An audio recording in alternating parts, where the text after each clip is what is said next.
नमस्कार। कार्यक्रम parliament this week में आपका स्वागत है और मैं हूं आपके साथ अर्चना मिश्रा। संसद टीवी के इस खास कार्यक्रम में हम बात करेंगे राष्ट्रपति, उपराष्ट्रपति, लोकसभा अध्यक्ष और प्रधानमंत्री से जुड़ी कुछ खास खबरों की। साथ ही डालेंगे नजर लोकतंत्र और संसद भवन परिसर से जुड़ी तमाम गतिविधियों पर। तो शुरुआत करते हैं पार्लियामेंट दिस वीक की, लेकिन सबसे पहले नजर हेडलाइंस पर। भूटान संसदीय प्रतिनिधिमंडल का भारत दौरा, राष्ट्रपति, उपराष्ट्रपति और लोकसभा अध्यक्ष से की मुलाकात। दोनों देशों के बीच संसदीय सहयोग और द्विपक्षीय संबंधों को मजबूत करने पर बातचीत। साउथ अफ्रीका की लोक लेखा समिति के संसदीय प्रतिनिधिमंडल की लोकसभा अध्यक्ष से मुलाकात। संसदीय मामले, G20 समूह की अध्यक्षता और समिति की व्यवस्था जैसे विषयों पर हुई चर्चा। समिति के सभापति अधीर रंजन चौधरी भी रहे मौजूद। उपराष्ट्रपति ने फरीदाबाद में 36वें अंतर्राष्ट्रीय शिल्प मेले का किया शुभारंभ। संबोधन में कहा, तेजी से बढ़ती अर्थव्यवस्था में शिल्पकारों का है अहम योगदान। कला और रोजगार को बढ़ावा देने के साथ कारीगरों को प्रोत्साहित करना मेले का उद्देश्य। लोकसभा अध्यक्ष ने भारतीय राजस्व सेवा के प्रशिक्षु अधिकारियों को किया संबोधित। कहा, राजस्व व्यवस्था और टैक्स प्रणाली के कुशल संचालन में अधिकारियों की महत्वपूर्ण भूमिका। नीतियों का पारदर्शी तरीके से हो क्रियान्वयन। संसद भवन के केंद्रीय कक्ष में पूर्व लोकसभा अध्यक्ष एम अनंत शयनम अयंगर की जयंती पर पुष्पांजलि। संसद सदस्यों ने चित्र पर पुष्प अर्पित कर उन्हें याद किया। सचिवालय के अधिकारी भी रहे मौजूद। और अब खबरें विस्तार से। भूटान के नेशनल असेंबली के एक संसदीय प्रतिनिधिमंडल ने राष्ट्रपति, उपराष्ट्रपति और लोकसभा अध्यक्ष से मुलाकात की। भूटान की नेशनल असेंबली के अध्यक्ष वांगचुक नामग्याल के नेतृत्व में संसदीय प्रतिनिधिमंडल ने राष्ट्रपति भवन में राष्ट्रपति द्रौपदी मुर्मू से मुलाकात की। इस दौरान राष्ट्रपति ने कहा कि हम भारत और भूटान की दोस्ती को विशेष महत्व देते हैं और भारत सरकार भूटान के लोगों की आकांक्षाओं के अनुसार भूटान के साथ द्विपक्षीय सहयोग को विस्तार देने के लिए प्रतिबद्ध है। भूटान संसदीय प्रतिनिधिमंडल ने संसद भवन परिसर में उपराष्ट्रपति और राज्यसभा के सभापति जगदीप धनखड़ से मुलाकात की। मुलाकात के दौरान दोनों देशों के बीच संसदीय सहयोग के अलावा आपसी रिश्तों पर भी चर्चा की गई। साथ ही भूटान संसदीय प्रतिनिधिमंडल ने लोकसभा अध्यक्ष ओम बिरला से भी मुलाकात की। इस दौरान दोनों देशों के बीच संसदीय अनुभवों को साझा करने और द्विपक्षीय संबंधों को मजबूत बनाने पर चर्चा हुई। भूटान की नेशनल असेंबली के अध्यक्ष वांगचुक नामग्याल के नेतृत्व में संसदीय प्रतिनिधिमंडल ने राष्ट्रपति भवन में राष्ट्रपति द्रौपदी मुर्मू से मुलाकात की। इस दौरान राष्ट्रपति ने कहा कि हम भारत और भूटान की दोस्ती को विशेष महत्व देते हैं। भूटान से भारत दौरे पर आए संसदीय प्रतिनिधिमंडल ने उपराष्ट्रपति और राज्यसभा के सभापति जगदीप धनखड़ से मुलाकात की। संसद भवन परिसर में आयोजित इस मुलाकात में दोनों देशों की संसदों के बीच सहयोग के अलावा आपसी रिश्तों पर भी बातचीत हुई। दोनों देशों के बीच लोकतांत्रिक रिश्तों को मजबूत करने के साथ साथ ऊर्जा सहयोग पर भी चर्चा हुई।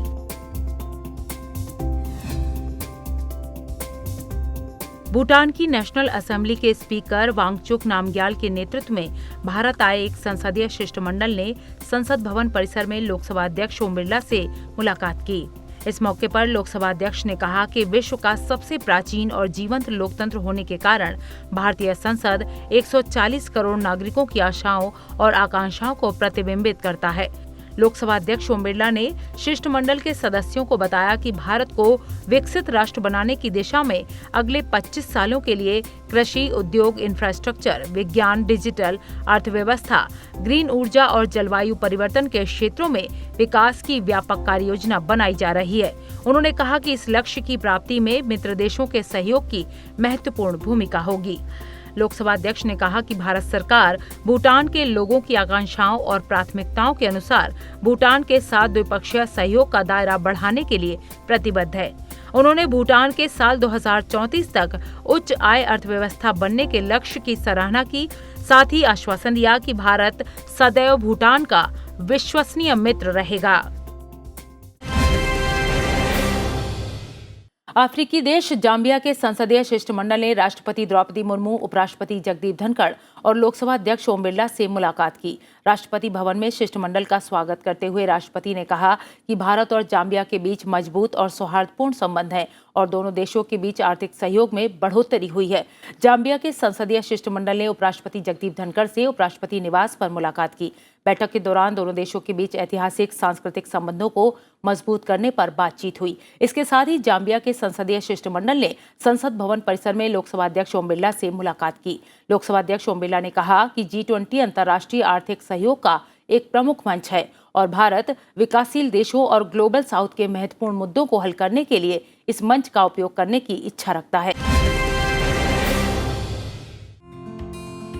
भारत दौरे पर आए जाम्बिया के संसदीय शिष्टमंडल ने राष्ट्रपति भवन में राष्ट्रपति द्रौपदी मुर्मू से मुलाकात की। इस दौरान दोनों देशों के बीच द्विपक्षीय संबंधों को मजबूत करने पर चर्चा हुई। जाम्बिया के संसदीय शिष्टमंडल ने उपराष्ट्रपति जगदीप धनखड़ से मुलाकात की। जाम्बिया की नेशनल असेंबली की स्पीकर नेली बुटेटे काशुम्बा मुट्टी ने उपराष्ट्रपति जगदीप धनखड़ के साथ कई मुद्दों पर बातचीत की। इस मौके पर राज्यसभा सांसद सुखेंदु शेखर राय और पीटी उषा भी मौजूद थे। जाम्बिया गणराज्य की नेशनल असेंबली की स्पीकर महामहिम नेली बुटेटे काशुम्बा मुट्टी के नेतृत्व में संसदीय शिष्टमंडल ने संसद भवन परिसर में लोकसभा अध्यक्ष से मुलाकात की। संसद भवन परिसर में हुई मुलाकात में लोकसभा अध्यक्ष ओम बिरला ने कहा कि G20 अंतर्राष्ट्रीय आर्थिक सहयोग का एक प्रमुख मंच है और भारत ग्लोबल साउथ के महत्वपूर्ण मुद्दों को हल करने के लिए इस मंच का उपयोग करने की इच्छा रखता है। संसदीय संस्थाओं को लोकतांत्रिक शासन का महत्वपूर्ण स्तंभ बताते हुए लोकसभा अध्यक्ष ने कहा कि दोनों देशों के बीच नियमित संवाद जरूरी है। उन्होंने भरोसा जताया कि जाम्बिया के संसदीय शिष्टमंडल का दौरा दोनों देशों के बीच द्विपक्षीय संबंधों को और मजबूत करेगा। जाम्बिया संसदीय शिष्टमंडल ने संसद भवन में विदेश मंत्री एस जयशंकर से भी मुलाकात की। इस दौरान दोनों नेताओं के बीच आर्थिक और विकास सहयोग पर चर्चा हुई। जाम्बिया के संसदीय शिष्टमंडल ने विभिन्न दलों के सदस्यों से भी मुलाकात की। इस अवसर पर कांग्रेस, टीएमसी समेत कई दलों के सांसद भी मौजूद रहे। बढ़ते अगली खबर की ओर। कंबोडिया के लेफ्टिनेंट जनरल हुन मानेट ने भारत दौरे पर उपराष्ट्रपति, रक्षा मंत्री, विदेश मंत्री और थल सेना प्रमुख से मुलाकात की। इस दौरान द्विपक्षीय संबंधों, रक्षा और सैन्य सहयोग पर चर्चा की गई। साथ ही भारत और कंबोडिया के संबंधों को मजबूत करने पर बातचीत हुई। बता दें कि कंबोडिया के लेफ्टिनेंट जनरल हुन मानेट कंबोडिया की सेना के उप कमांडर इन चीफ भी हैं, जिनके नेतृत्व में कंबोडिया का एक प्रतिनिधिमंडल भारत के 3 दिन के दौरे पर रहा। कंबोडिया के लेफ्टिनेंट जनरल हुन मानेट के नेतृत्व में एक प्रतिनिधिमंडल ने उपराष्ट्रपति जगदीप धनखड़ से मुलाकात की। संसद भवन में उपराष्ट्रपति जगदीप धनखड़ ने कंबोडियाई प्रतिनिधिमंडल के साथ मुलाकात में दोनों देशों के आपसी संबंधों के विभिन्न पहलुओं पर चर्चा की। इसके साथ ही दोनों देशों के संसदीय संबंधों को भी बढ़ाने पर बातचीत की गई। भारत और कंबोडिया अपने राजनयिक संबंधों की 70वीं सालगिरह मना रहे हैं और हाल के वर्षों में दोनों देशों के व्यापारिक संबंधों में भी प्रगति हुई है। बता दें कि कंबोडिया के लेफ्टिनेंट जनरल हुन मानेट कंबोडिया की सेना के उप कमांडर इन चीफ भी हैं। बढ़ते हैं अगली खबर की ओर। दक्षिण अफ्रीका की संसद की लोक लेखा समिति के सभापति के नेतृत्व में एक संसदीय प्रतिनिधिमंडल ने लोकसभा अध्यक्ष ओम बिरला से मुलाकात की। संसद भवन परिसर में ये मुलाकात हुई। इस दौरान लोकसभा अध्यक्ष और शिष्टमंडल के बीच संसदीय मामले, भारत की G20 समूह की अध्यक्षता और समिति व्यवस्था जैसे विषयों पर चर्चा की गई। चर्चा के दौरान लोकसभा अध्यक्ष ने दोनों देशों के लोकतांत्रिक मूल्यों का जिक्र किया। साथ ही कहा कि लोक लेखा समिति सरकार की वित्तीय जवाबदेही सुनिश्चित करती है, साथ ही समावेशी विकास की दिशा में सरकार का मार्गदर्शन भी करती है। इस मौके पर लोक लेखा समिति के सभापति अधीर रंजन चौधरी भी मौजूद रहे।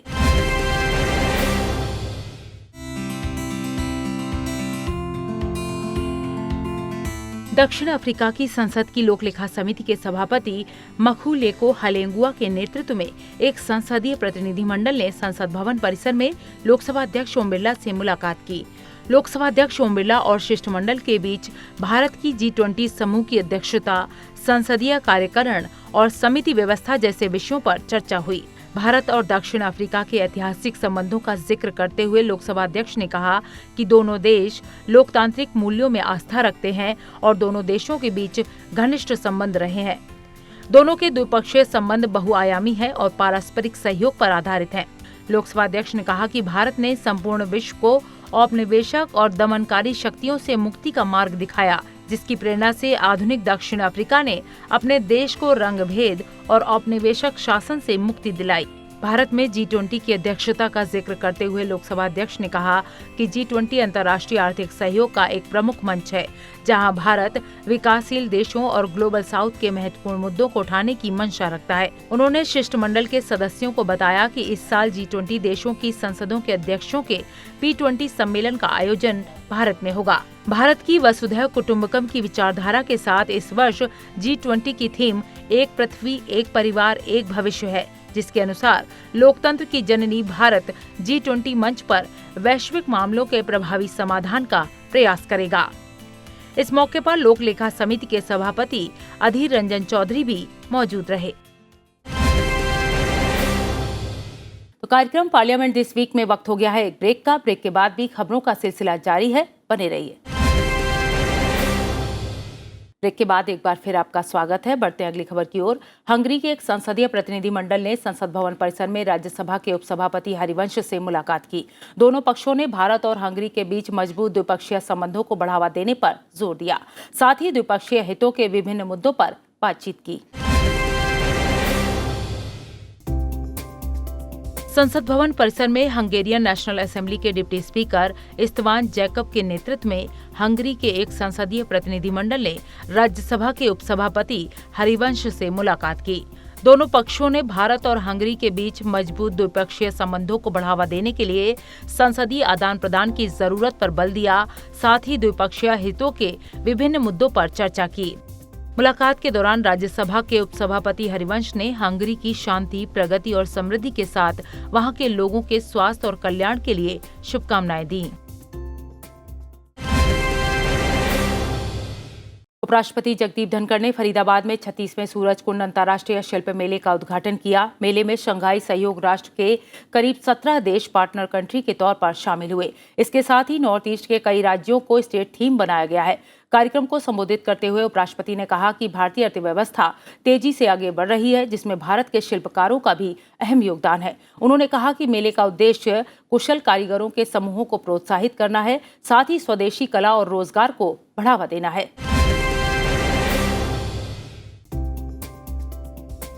उपराष्ट्रपति जगदीप धनखड़ ने हरियाणा के फरीदाबाद में 36वें सूरजकुंड अंतर्राष्ट्रीय शिल्प मेले का उद्घाटन किया। इस अवसर पर उन्होंने सभी से आग्रह किया कि वे अपने दोस्तों और रिश्तेदारों को उपहार देते समय स्थानीय रूप से निर्मित हस्तशिल्प वस्तुओं पर विचार करें। उपराष्ट्रपति ने कहा कि इस तरह के दृष्टिकोण से कला को संरक्षण मिलने के साथ ही प्रतिभाशाली कारीगरों और शिल्पकारों की आमदनी में भी वृद्धि होती है। आज के दिन भारत यदि अगर उभर रहा है और विश्व की सबसे बड़ी संस्थाएं क्या कर रही हैं, India is the brightest spot of opportunity and investment amongst the major economies of the world. We are fastest growing और ये चैलेंजिंग टाइम्स में हो रहा है। ये आर्टिजन्स का भी भारी योगदान है कि कुछ महीने पहले जो भारत ग्लोबल इकोनॉमी में नंबर 10 पर था, वो नंबर 5 पर आया। और 5 पर किसको हटाकर आया?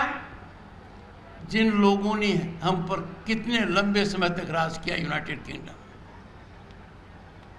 पहली बार we are seeing an India the rise of which is unstoppable.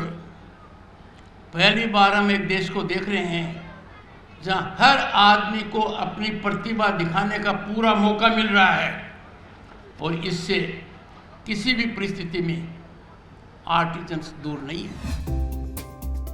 उपराष्ट्रपति ने कहा कि भारत की look east and act east नीति में उत्तर पूर्वी राज्य बहुत महत्वपूर्ण हितधारक हैं और यह भारत के लिए बहुत प्रभावशाली साबित हो रहा है।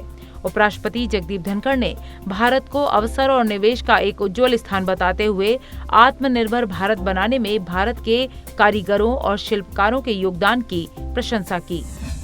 Look east policy of the Prime Minister is turning out to be very impactful.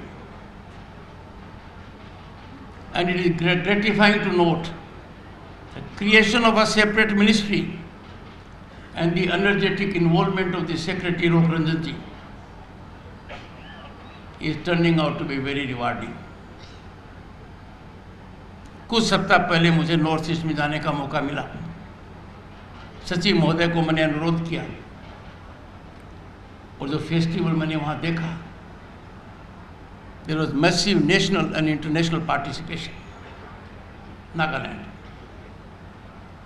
I am happy to see here members of the diplomatic corps.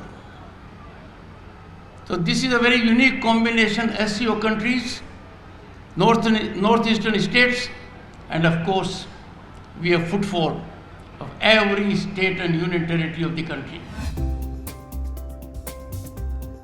इस मेले में इस साल शंघाई कोऑपरेशन ऑर्गेनाइजेशन सहभागी राष्ट्र है और इस मेले में 25 से ज्यादा देश भाग ले रहे हैं। भारत के 8 उत्तर पूर्वी राज्य इस मेले की थीम स्टेट हैं। इनमें अरुणाचल प्रदेश, असम, मणिपुर, मेघालय, मिजोरम, नागालैंड, सिक्किम और त्रिपुरा शामिल है।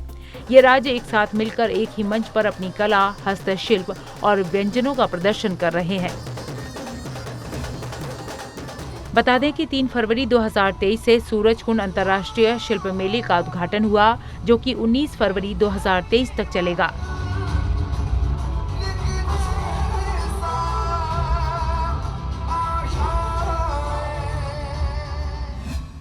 कार्यक्रम के दौरान हरियाणा के मुख्यमंत्री, वरिष्ठ अधिकारी, राजनयिक और क्षेत्र के जनप्रतिनिधि भी शामिल हुए।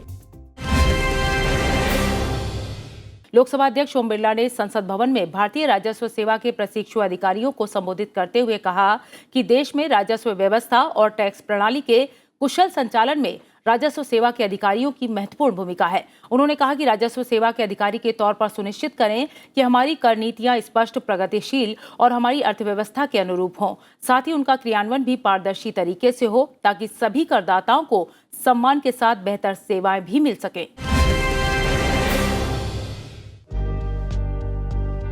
संसद भवन परिसर में भारतीय राजस्व सेवा के 72वें बैच के प्रशिक्षण अधिकारियों के लिए संसदीय पद्धतियों और प्रक्रियाओं पर 3 दिन के कार्यक्रम का आयोजन किया गया। इस मौके पर लोकसभा अध्यक्ष ने प्रशिक्षु अधिकारियों को संबोधित करते हुए कहा कि देश में टैक्स प्रणाली में पारदर्शिता और जवाबदेही सुनिश्चित करना बहुत जरूरी है और इस दिशा में भारतीय राजस्व सेवा एक अग्रणी संस्था के रूप में अपने दायित्व का निर्वहन कर रही है। इस 75 वर्ष की लोकतंत्र की यात्रा में हमने हमारे बजट को आज 41 लाख करोड़ से ज़्यादा का बजट देकर देश में सामाजिक आर्थिक परिवर्तन का एक नया युग शुरू किया है।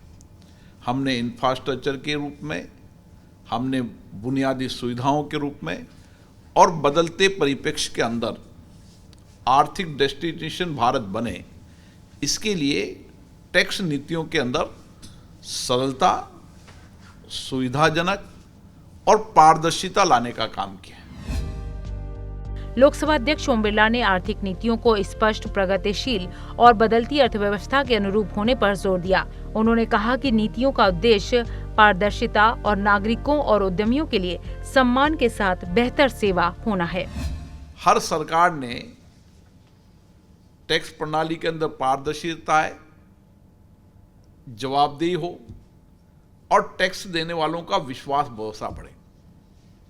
आज के वर्तमान परिप्रेक्ष्य के अंदर जब दुनिया के अंदर हर देश आर्थिक रूप से ग्रोथ करने की दिशा की ओर काम कर रहे हैं, हर देश चाहता मेरा देश आर्थिक डेस्टिनेशन का बने, उद्योग लगे, इंडस्ट्री लगे, व्यापार लगे, पर्यटन, टूरिज्म, अन्य कई सेक्टर के अंदर अलग अलग देश बेहतर टैक्स प्रणाली को लाने का काम कर रहे हैं।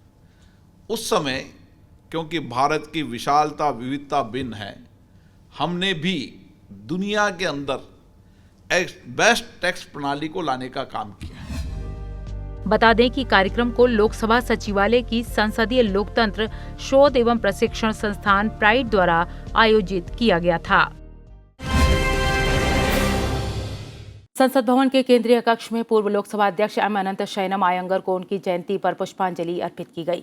संसद सदस्यों ने चित्र पर श्रद्धा सुमन अर्पित कर उन्हें याद किया। इस मौके पर लोकसभा महासचिव उत्पल कुमार सिंह और लोकसभा और राज्यसभा सचिवालय के वरिष्ठ अधिकारियों ने भी पूर्व लोकसभा अध्यक्ष को पुष्पांजलि अर्पित की। संसद सदस्यों ने संसद भवन के केंद्रीय कक्ष में पूर्व लोकसभा अध्यक्ष एम अनंत शयनम आयंगर को उनकी जयंती पर पुष्पांजलि अर्पित की। लोकसभा के महासचिव उत्पल कुमार सिंह और लोकसभा और राज्यसभा सचिवालय के वरिष्ठ अधिकारियों ने भी संसद भवन के केंद्रीय कक्ष में एम अनंत शयनम आयंगर के चित्र पर श्रद्धा सुमन अर्पित किए। 1952 में पहली लोकसभा के गठन के समय एम.ए. अनंत शयनम आयंगर सर्वसम्मति से लोकसभा के उपाध्यक्ष चुने गए। तत्कालीन लोकसभा अध्यक्ष जी.वी. मावलंकर के आकस्मिक निधन के पश्चात एम अनंत शयनम आयंगर को 8 मार्च 1956 को सर्वसम्मति से लोकसभा का अध्यक्ष चुना गया। बता दें कि पूर्व लोकसभा अध्यक्ष एम अनंत शयनम आयंगर का 19 मार्च 1978 को निधन हो गया था।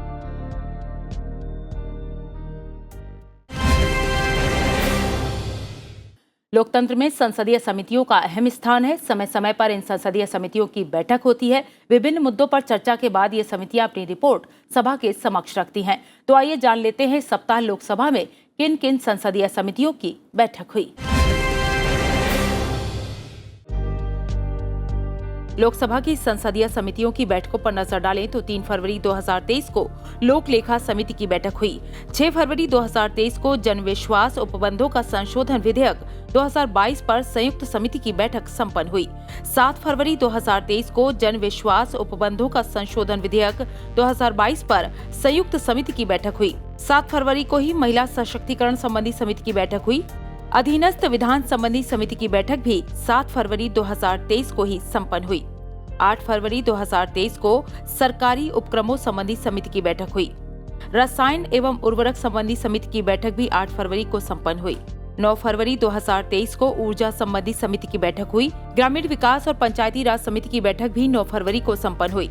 याचिका समिति की बैठक भी 9 फरवरी को हुई। अधीनस्थ विधान संबंधी समिति की बैठक भी 9 फरवरी 2023 को संपन्न हुई। 9 फरवरी को जन विश्वास उपबंधों का संशोधन विधेयक 2022 पर संयुक्त समिति की बैठक संपन्न हुई। तो कार्यक्रम पार्लियामेंट दिस वीक में इतना ही, लेकिन जाने से पहले एक जरूरी बात, आप इस कार्यक्रम को संसद टीवी के YouTube चैनल पर भी देख सकते हैं। हमें आपके फीडबैक का इंतजार रहेगा। अगले हफ्ते फिर मिलेंगे लोकतंत्र और संसद से जुड़ी अहम खबरों के साथ। तब तक के लिए मुझे दीजिए इजाजत। नमस्कार।